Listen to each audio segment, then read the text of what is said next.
There's something awakening in my mind. I can't control it. What did you see? There's a crusade coming.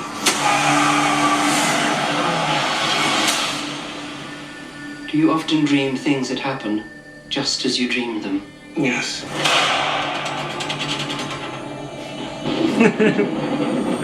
The test is simple. Remove your hand from the box, and you die. What's in the box? Pain. You inherit too much power. You have proven you can rule yourself. Now you must learn to rule others. Something none of your ancestors learned. My father rules an entire planet. He's losing it. He's getting a richer one. He'll lose that one too.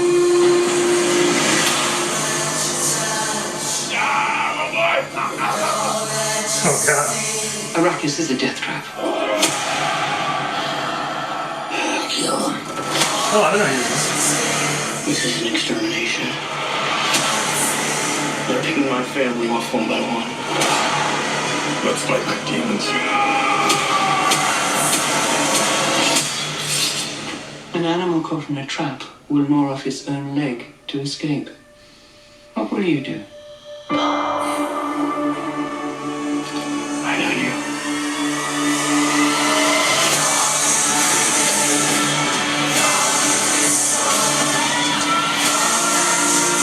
One day, a legend will be born. Whoa, sick. All of civilization depends on it. The future. I can see it.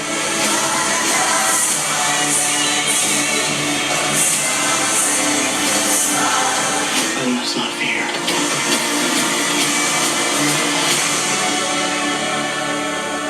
Fear is the mind killer. Hello, Duke.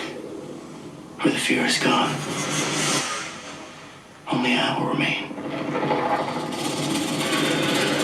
Go, go, go! What the heck is that?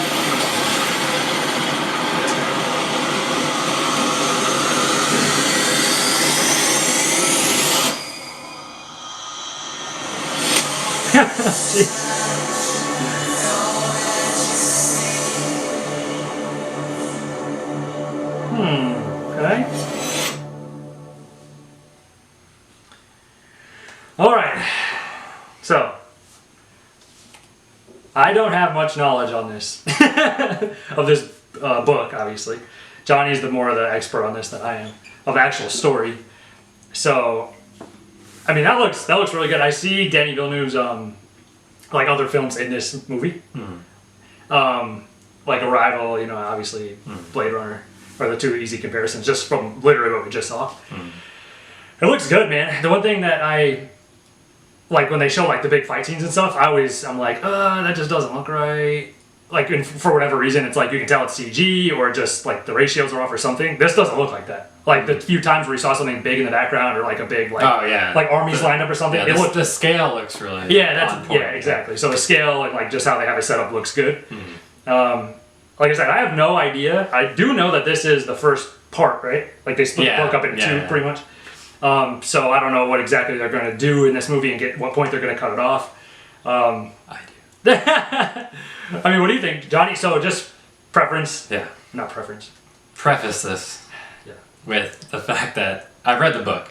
Yeah. A couple of years ago, when I knew that Villeneuve was going to be directing it, I was a huge fan of Blade Runner 2049. It's probably one of my top 5 movies ever, like favorites. Did you read the book because you knew he was because making I knew he was making it? it. Yeah. Okay. Yeah. And I just knew that I had heard of Dune in the past. I had heard that it was like really big and epic and like Lord of the Rings-esque with just the scale and like scope of it. I liked the book a lot, and part of it was that I knew he was doing it. And then this time around, I've been rereading it recently, and this time I knew which actors are going to play certain characters and things like that. So you picture it? Yeah, but just like, oh man, I'm so amped about this. Like it looks, this trailer, and the difficulty with Dune is it's very dense. It's like 600, 700 pages or something. It's very dense, and like it's not just dense because it's big and long, but it's so complex with like the philosophical aspects and political aspects and all these different things. It's not like Star Wars where it's very like black and white, very good guys or very evil guys. It's more like realistic. It's like more real. It's more something like Denis Villeneuve would be interested in. You know what I mean? If you've seen his other movies.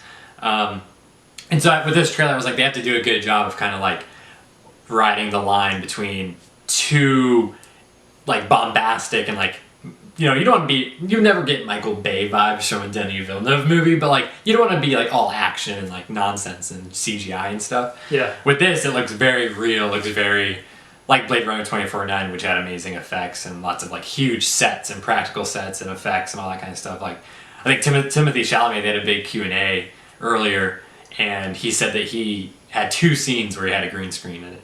So, really? Yeah. So like he said literally 2. And so just like, I mean, you see some of the sets in this, just in the smaller scenes where there's a few characters talking or something, but yeah. Even in that, there's like a scene where there's like, it looks like dozens and dozens, maybe 100 people running up some stairs, fighting like another group of people, and you're like, I mean, it's all real people. I mean, you can tell it's real. Like it's like there's physical, like a physical space, and even the scenes where there's a bunch of people running across like a tarmac or something, or like a field, or like they're all in formation and stuff. Like it looks legit. So I mean, I'm just like, and then on the other side of the line, you have to appease the book readers or like niche fans who want to see certain things or want to be appeased in like a certain way. And I'm in both camps really. And I think they did a good job of that too. There's certain things that they hint at in this that book people will get more out of, and they just kind of give a glimpse of things. And as someone who's read the book as well, this is 3 minutes long, but there's so much stuff that they don't show or they don't hint at. So like I'm just so stoked. Like I'm definitely, I have high expectations, and I feel like this was outside of, I feel like they just scratched the surface, because outside of Timothy, they didn't really show like anybody doing or not even, I mean, other than like Jason Momoa. Jason Momoa got a lot of like a presence in this. Like he was but like they didn't even like a lot of the main characters that are going to be big characters I mean, his dad could get killed in the first 30 seconds. I have no idea. But like they didn't show any of like those his things. mom, or like exactly. Not a lot with his parents, really. Not a lot with Josh Brolin, who's a big actor. I mean, he was Thanos, and he shows up in like a few shots in this. You know, he has like that sparring session, which looks badass. What did you think about like the shield the effect? fighting or like? Okay, so there's shields in Dune. In Dune, it's not like Star Wars where everyone like they have blasters and things like that. In this, it's like medieval times essentially, where they almost always use swords or daggers and like bladed weapons. So you have to be really good with hand-to-hand combat, and to combat that, they have shields. And you can see him activate it in one of the scenes. It's on his hand. It's on their belt in the book. I was wondering what that was. I was like, why are they like? So they change it, and so you can get hit, and the shield will deflect and protect you. And actually, the secret to doing it, not secret really, but the trick to killing someone or hurting them is they say the slow blade is better at piercing. So it's really about footwork and kind of balancing and getting an angle where you can just kind of slip it in. You're not just whacking and going crazy like a lightsaber or something, because they are actually protected. And you can see it's kind of a blue effect, like a shimmery effect. And then it also lights up kind of red and orange. And I feel like my guess right now is that it's blue when they're getting hit a lot and there's no damage or anything. And then when they get slowly cut through or they get killed, then it's orange. And like, it's like a video game. It looks kind of bloody almost, but like there's not a lot of blood. So then you can kind of sneak in PG-13 rating and all that. What do you think of like when you were reading it? It's always hard when you like read Harry Potter before the movies were made, or like if you read Lord of the Rings before the movies were made. Like, how does this look compared to what you had in your mind? Like, the thing about that makes Dune kind of unique too is that Frank Herbert, the author, he doesn't describe a lot of the stuff like in detail. Like he doesn't really go into a lot of specifics about how people's costumes look, or like what their clothes look like, or like what the buildings look like, or the interiors and stuff. Like it's very kind of, he just lets you kind of fill in the blanks in a lot of ways. So really, you could do this movie 10 different ways and they'd all be viable. You know, they'd be. They'd be fitting. Johnny's already predicted double-digit Oscar nominations, which we both agree it's not, the final say on anything. But the Oscars aren't the end-all, be-all, and they don't really matter. It's not why people make movies. But especially something like this, which is a huge genre film, But I think it is like a Lord of the Rings type, where you have all these incredible costumes and sets, and Hans Zimmer's doing the score, and Greg Fraser, who's been nominated before, is doing the cinematography. And this looks like the best shot film of the year so far that I've seen. it just looks phenomenal. I'm just so excited, and it's you know, it's this impossible adaptation from this big novel, and they're actually streamlining it into the script, which sounds amazing and has been kind of floating around. And if they can manage to do it after all these different people have tried and failed, you know, David Lynch, Alejandro Jodorowsky, David Lean was talking about doing it at one time. Ridley Scott was talking about doing it at one time. I think this is going to be something like pretty significant, and that's the thing. There's supposed to be another movie and maybe more movies. People need to go out. You know, if theaters are open and safe in December, if they delay it to next year or something, you need to go out and watch it. Like, you need to go pay for a ticket. It can't be like Blade Runner where it just does fine or like not so well, even though it's like an amazing movie. And I think this is very different from Blade Runner in a lot of ways. I wouldn't make that comparison necessarily, but I'm curious too, like, not that we're going to be able to interview Denis Villeneuve, but fingers crossed. I'm curious, just from a filmmaking standpoint, if you're making something that's been adapted not only once but like multiple times, do you even?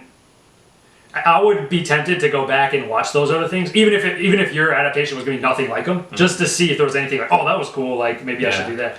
Yeah, well, it's fine. I mean, because he saw the movie when he read the novel as like a young teenager, like 14, 15, and then he watched the movie, and the movie he was just like, there's some things I like about it, and then there's some things that just are totally not there for me. And he said for him it was just going back to the source material and doing like basically his own thing. But I think if you've seen the film at that young, like kind of impressionable age after you've read the book, I'm sure there are some things that you like a lot and you want to like kind of incorporate to this. But all of it seems fairly different from what I've seen of David Lynch's version, though. Thank you guys for watching our trailer reaction today for Dune. It was the first official trailer. If you haven't subscribed already, please subscribe and like the video. And have a great day, guys. Thanks.